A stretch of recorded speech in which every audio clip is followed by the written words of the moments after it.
Our next speaker is Mark Frazier. He's the president of Open World, an American nonprofit which specializes in market communities, market-based learning projects, asset awakening policy, and policy reform. He's worked in more than 50 countries on community revitalization, technology-enabled learning, workforce development, free economic zone initiatives. Basically, if we're talking about startup societies or if we're talking about special economic zones, free ports, Mark is the guy.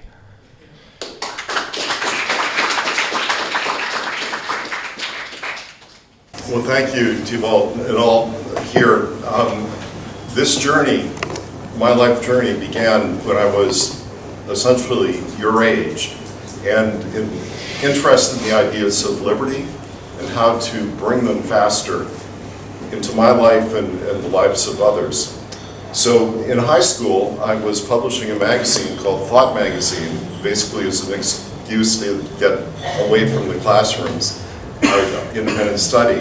And through that effort, it's a long story, but I became involved at the very early days of Reason magazine. To get a sense, how many here are libertarian or classical liberal? Okay, so you may have heard of Reason. It's a magazine that had absolutely no money at that point to pay people, so I became publisher of it at the age of 19, and it had a circulation of a few hundred at that point.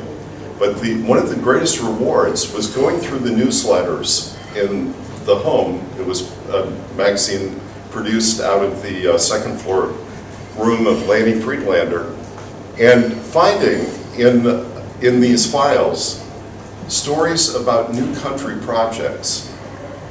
A guy named Warner Stiefel and another one, Michael Oliver, both of them had fled from Germany before, and Poland, from the time of the World War, the Second World War, and became absolutely passionate about setting up free areas, free places where these atrocities could not happen again. So when they moved to the United States, they began very quietly to say what parts of the world would be open to setting up new countries, ones which respected the sovereignty of the individual. And a few years after my Reason magazine work, I had the pleasure of meeting both of them. In fact, the experience of I lived in New Zealand for a year after graduating, and hearing from Mike Oliver's group that a new country was about to be born, I became very excited. I was a journalist at that point for the New Zealand Herald, and wrote up a story about this Declaration of Independence on the island of Espirito Santo, what then was the New Hebrides. So I went to meet Michael Oliver in Fiji, and also to go visit the site of the Ngākari Mel Federation, this newly self-declared country, only to find that it was not all that one could hope for.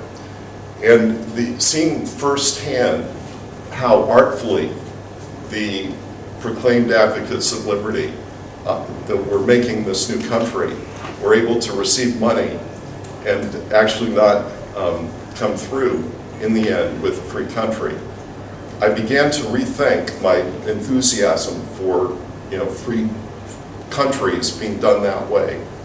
And on the way back from the New Hebrides, I routed through Fiji, and by happenstance I was thinking to myself, what could be done differently to make free societies happen? And it struck me, a friend of mine at Harvard had been telling me about the potential for commercial launch sites to be set up. This is in the early 1970s, these conversations. So as I made my way back from New Zealand to the United States, it struck me that maybe what we could do, instead of trying to work underneath or around the existing governments, would be to create a project that was so appealing, that had such prestige, that the governments actually would want to create free societies. to make it happen. So arriving back, I became managing editor at that point of Reason magazine in California.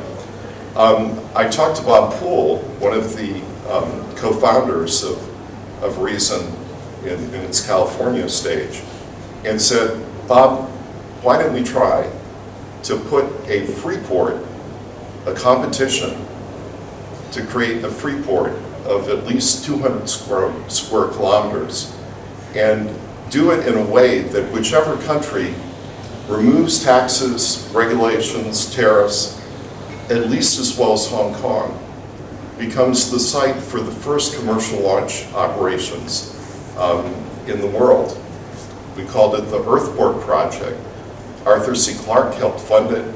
Robert Heinlein, another famous writer of science fiction, also was on board, Buckminster Fuller. So we had a very prestigious group, next to no money, but enough money to produce a brochure describing it and send it out to 40 countries near the equator. The equator gets you into orbit more quickly. So we defined the equator generously, but we're able to get back in response 12 countries saying, we want to do this. They proceeded, at least with Liberia, to designate an area, agreed to remove the taxes and the red tape, and went to the United Nations to say, here is a space launch site for the whole planet. Unfortunately, the State Department had other ideas, and the export controls of satellite technology were not going to get cleared. I learned this after 2.5 years of trying. So by the late 1970s, it was clear that this idea of creating a competition and having countries compete to offer land and policy change, that part worked. But what didn't was the notion that we could get the satellite launch companies to get clearance from the technology export controls. So I at that point had a turning in my career. By then I was 30 and feeling that's really cool to see a global response to the idea. But doing it bootstrap and doing it with the kind of big prize in that form wasn't going to work. So now I'll switch over to actually what can and has worked as a strategy. And you're fortunate because when I was starting out, the internet and the digital tools weren't there. So now, hopefully, some of these experiences and approaches will be useful for the future. So the subject that I'll zoom through, probably do it 10, 15 minutes and then questions if people would like, is to take a look at 3 levels. This is the one we know, the one that causes the pain in people's lives through transgressions. This is the new one, the virtual realm, and this is the informal economy. And libertarians often get disheartened by all of the setbacks in this layer. But the background to keep in mind is that this layer is largely free. It's a venue for people worldwide to associate and do things. This layer is largely free too. The informal economy, by many estimates, is about 50% of the world economy. So the strategy that we're going to explore is how do we take the resources in the virtual realm, largely free realm, and the informal economy, the energies there, and break through to set up areas, more and more areas of freedom in this realm right here. So I'll zoom through this because it's very familiar to most people. We've got massive poverty. We've got a rip-off industry of 1 to 2 trillion UN estimates every year being raked off. We have systems of helping the political realm, quote unquote, helping by delivering subsidies, and they have the effect of propping up predatory regimes. And at the same time, because of the lack of trust and the levels of corruption and capture in the governments, there's an estimated $9 to $14 trillion of what's called sleeping capital or dead capital. And this is land that's at a fraction of its value because of the failure of today's institutions of governance. So, what do we do to change it? What the Phoenicians did back 3,000 years ago, they were going through these wars. The Egyptians and Hittites were struggling in a way kind of similar to today. And the region, the Eastern Mediterranean, was pretty exhausted. But some merchants came up with a strategy. What they did, they decided, instead of getting sucked into these no-win military things, let's start leaving gifts on a beach.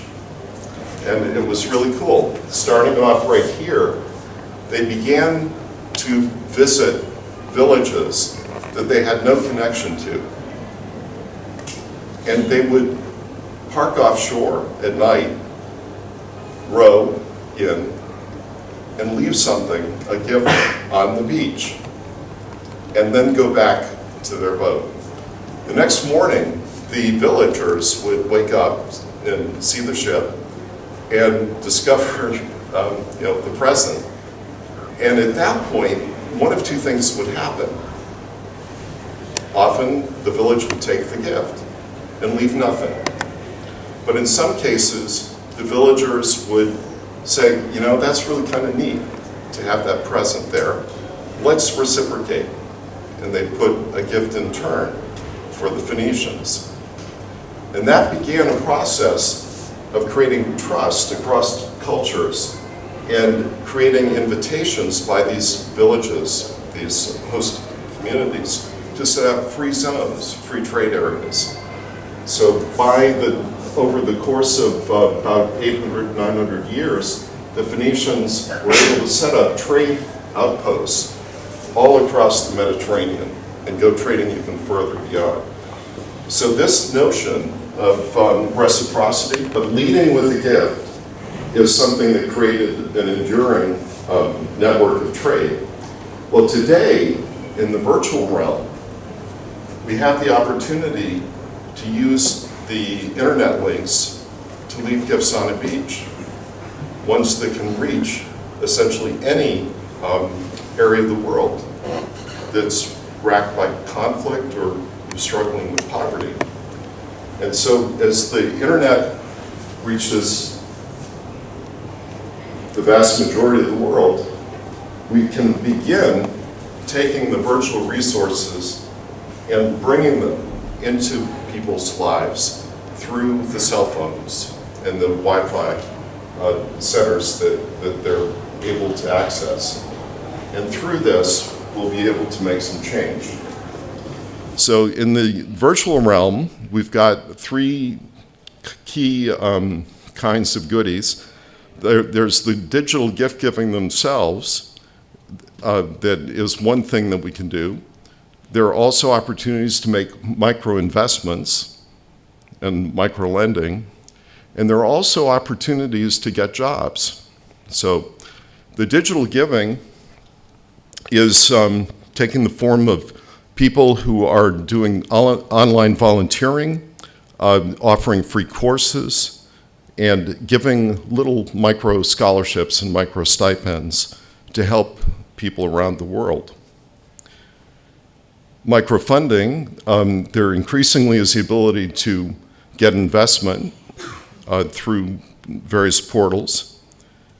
And one of the things that very few people yet have awakened to is the presence of over 50 online markets that are offering immediate work, albeit very small in terms of compensation. But if you go to websites like Fiverr.com or Freelancer.com and dozens of others, Every day, there are over 100,000 little freelance projects up there. And this is not just, these are not projects necessarily with high-end skills. They can be things like doing web searches or taking photographs and putting captions on the photos, the digital photos. They can be secretarial work. They can be people tutoring or mentoring. For example, if people want to learn another language, you can get that done through these freelance markets, translators as well. And one of the areas that might be most interesting to struggling regions, which have low literacy and low international skill in language, is security cameras, monitoring these, becoming virtual guardians. So if a golf course in the Midwest of the US, is wanting to save money, it's possible to feed, kind of randomized ways, the images of what's coming across. And then the person at the other end, if they see something happening, press this button. So we're in a world now where billions of dollars every year are being offered in these online markets, and their barriers for micro-entrepreneurs to enter these markets are almost nil. As Derek was saying, you can get into the game with essentially no money. Freelancer.com has got 21 million almost freelancers today.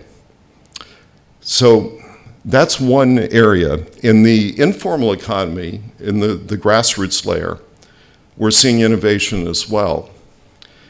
Peer-driven businesses, the peer-to-peer lending circles, entrepreneurial schools for the poor, and increasingly entrepreneurial internet centers and market-driven cell phone companies. So the peer-to-peer businesses, very famous, the Grameen example.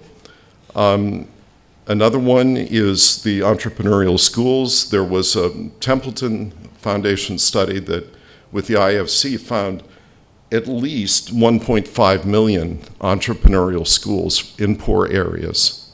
These are parents, usually set up by parents who are fed up with the failure of their public schools. And in the slums of Bombay, you can find these schools in Kenya, Nigeria, China. So this is happening now, but it's happening often in very straitened circumstances. People have very low budgets to work with.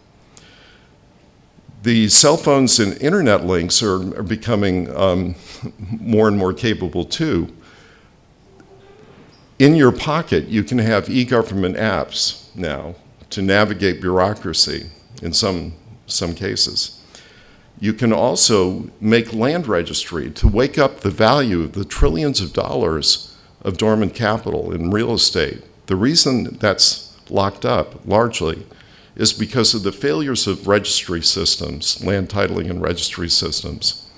But with cell phones that have cameras, it's possible to, with your neighbors, walk around, record, okay, we agree this is the line, and to have geotags that position it, and video recordings along with, so that you can have at neighborhood level, people go on record, say, we recognize this boundary, that it belongs here to this person, there to that person, and do this in a way that creates a private land registry that can include arbitration agreements too.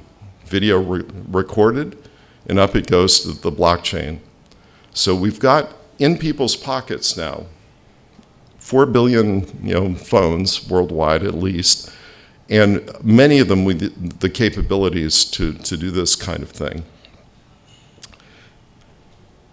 So that brings us to the third realm, the middle layer of the sandwich, which is the politicized realm. And what do we do there? We've seen what gatekeepers, political gatekeepers can do in terms of ripping people off. Well, there are solutions, innovations now to break the grip of these gatekeepers. And they come in three forms. And these can be adopted in autocratic systems or in democratic systems to remove the predation of government. The first is flex-wage. And this originated with Lee Kuan Yew in the 1980s. Back in the early days of Singapore, it wasn't famous as a place for streamlined government efficient processes.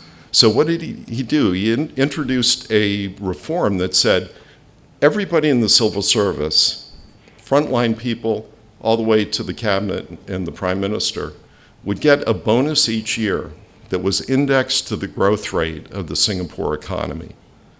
And lo and behold, the kind of dusty, bureaucratic habits began very quickly to change. The culture of the bureaucracy changed because people's bottom line hinged on how much business could be made welcome. And Singapore and Hong Kong vie for that title of being the freest, economically free areas of the world. In the case of Singapore, that made a huge change. Another thing, an innovation that Singapore and Hong Kong have implemented, and Korea very much so as well, is e-government, where you get the graft opportunities out of the system by having clear automatic processes. If you want to register something, get a permit, boom, you do it online, and in Singapore's case, within minutes, other cases sometimes a day or two, you can have at local and national level the transparency that the businesses need. The big companies are fine, pretty much, with a complicated business climate because they always have the professionals and allies to navigate and lobby and buy their way through the mess.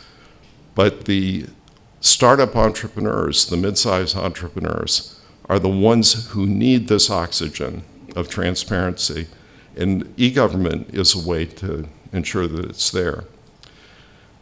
And the subject dear to, I think, all of our hearts, the third way to break the grip of these predatory institutions is to set up experimental areas of reform. And the Phoenicians came up with it first, 3,000 plus years ago, set up areas that are designated geographically for different policies, special economic zones, where the taxes are lifted, the red tape and uncertainty of approvals is lifted, and you have people able to do good business in an environment that lets entrepreneurs flourish. So today, one important change quite recently, about 2 decades ago, Uruguay introduced an innovation in free zone statutes. It's one sentence. It says, within the zone, no commercial government monopoly shall apply. And that, in a single sentence, made a huge difference. A cow pasture in Montevideo, early name was Montevideo Free Zone, today it's called Zone America. When I went there, they were aware of the value of this demonopolization, but what they did with it was turn that land into the most valuable real estate in South America. Today, no taxes in perpetuity, no customs duties on anything that's re-exported, privately administered customs under audit from the ministry, a liberal visa policy where 1,000 workers from India have come in to do software development there. World-class Asian, European, North American companies are based there because it's got this demonopolized status. Now, the next thing to look at is land value. As I mentioned, the land in Uruguay has shot up 10, 20, 30-fold over the original piece of farmland. And this kind of pattern happens. The better you get the business climate in these free zones, the less corruption, the easier it is to invest and be entrepreneurial, the more people will pay in rent. And this is another reason that Singapore and Hong Kong have done singularly well in maintaining the world's freest climates. It's because, in the case of Hong Kong, the government owns all the land, 99.6% of the land. In the case of Singapore, the public sector owns 80% of the land. What this means is they, as people who want to lease that land out at maximum value, they have to be attuned, they have to be sensitive to what the global market is looking for in the way of a business climate. In the case of Hong Kong, this is from a study that was done about 10 years ago. $70 billion over a 30-year period has been reaped from auctions and tenders of leased land. So it's real money. And because it's such a good business proposition, the folks that have established world names for transparent business climates are now partnering. They're entering into partnerships. In Singapore's case, Lee Kuan Yew's stated aim was to create 12 little Singapores around the world by partnering with countries that have dysfunctional and broken systems and creating islands of transparency. China is all over Africa, as I think one of the speakers mentioned, also looking to partner, to replicate the special economic zone success. Zone America, the Uruguayan company, has been fielding offers from many countries to do what it did in Montevideo, and recently has opened in Colombia, a similar technology-oriented free zone. So how can we bring all of these innovations together, the virtual ones, the ones that help the informal economy, and the ones that help the political layer reform? And the answer is to use this. With cell phones, we can start offering packages, digital, seed packs, basically, for people around the world to understand and appreciate what's worked in these other countries and begin to apply it in their own life and start waking up the dormant assets. And on a fingernail-sized chip, you can get actually now hundreds of hours of video how-to that are showing what people did to set up their own arbitration systems, their own land registry systems, their own systems of attracting external funds through crowdfunding, how they developed e-government systems.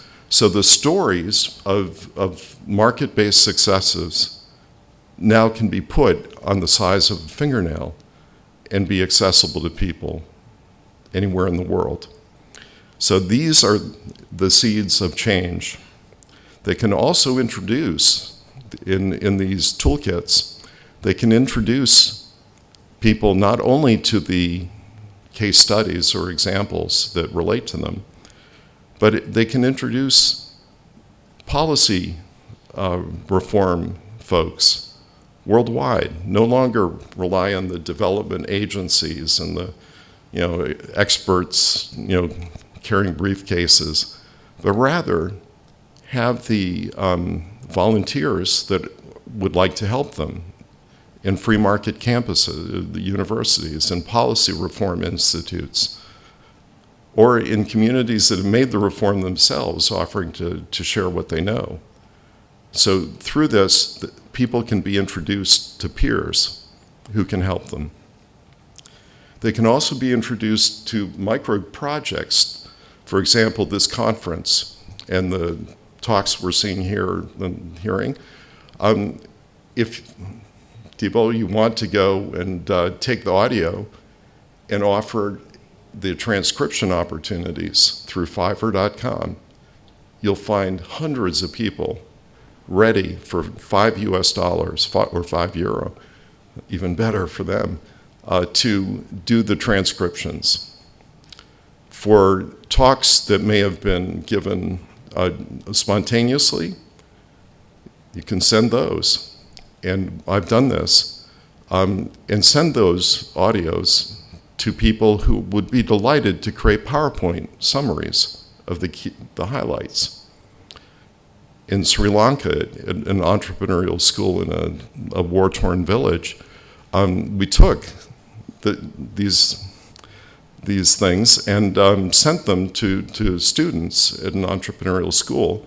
And they came back with flash animations, with PowerPoint presentations, with translations, as an example. So by the hundreds, by the thousands, by the tens of thousands, the free market movement can be creating these micro gigs, these starter projects, and offering a way for people to move forward. So the key, one of the frustrations of being in this digital era is everything is kind of, there's so many options, so many choices. In order to get people's attention, a bundle of transforming things can be offered. So these Seeds of Change toolkits can pack in across-the-board assistance in how you can reform, how you can make a bootstrap your own life and also that of your friends and your community. So the idea is that some part of this package goes automatically, free of charge, to everybody who wants to access it, downloaded. And for the people who start making pressure and inroads, showing they understand the opportunities and also leaning on their local authorities to make changes, these challenge offers can now flow in greater number. So what has evolved for me is one of the heartfelt recommendations as you hopefully decide to take on the free market cause and making it actual, is to start small. In this case, with the Quick Start, this can be a single building. In some settings, the free zones are an existing building that gets the demonopolization of telecommunications, relief from the constraints. And that can begin within months. If a government is serious, they can make it real. You get the Quick Start area being a place that shows the deep pocket, risk-taking private investors. This isn't talk, this is real. And as soon as you've got that example in the small form, what you've done is woken up the value of the land in a larger expansion area, to the point where it can attract the deep pocket investors and have them pay up front to have the development opportunity. And then even more, if a country is very serious about change, is to set aside an area for potentially a new Hong Kong, a new Singapore, what we call a world city. So I'm sorry I've gone on longer than I thought, but this is a phased approach. And if it's combined with a global free market group, network, consortium, saying we will leave gifts on the beach to start you getting familiar with this, and then we will be with you as you scale up, as you go further, making immediate benefits for the community in the way of the micro vouchers for access to online health resources, the education opportunities, the job creation opportunities through these markets. We can layer the value of these gifts on a beach to their reciprocation in the form of policy change and real estate commitment. So this is where we are now. Thank you.